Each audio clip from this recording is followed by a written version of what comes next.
Dagdag doon sa paa. Pambulalo. Pa. Ah. Oh. Oh. Bili kami ng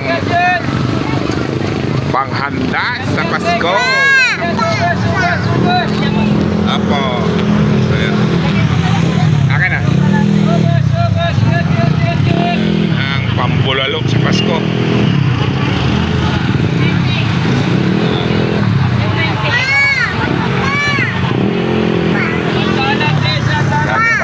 Maganda rin ito, mamili mura lang. Bababa ka? Paa. Oh, paa nga yun. Hindi yung paa mo, yung paa ng baka yun. Binili. Andyan na yung paa niya, bakit bibili pa ng paa?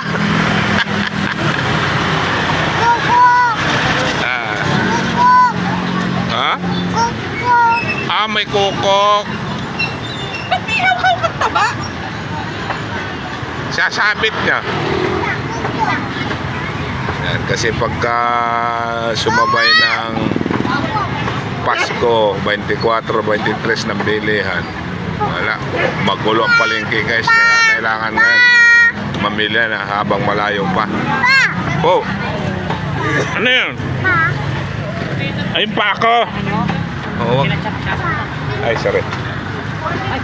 Sabi nga apo ko,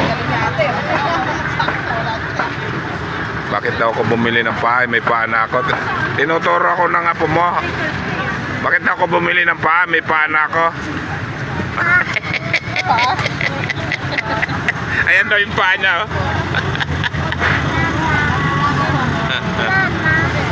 Ayan. Ayan ang aming pangbulalo. Ano na?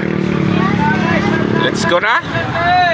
Ha? 2 kilo lang binili ko laman na baka. Oo. Magkano kayo tumpok niyan? Alin? Yung orange? Na, mayroon pa yan doon. Okay. Ano na po? Ano pa gigilin? Wala na. Oh? Oo. Wala na? Wala na? Oo. Dito kami sa grotto guys. Dami tao.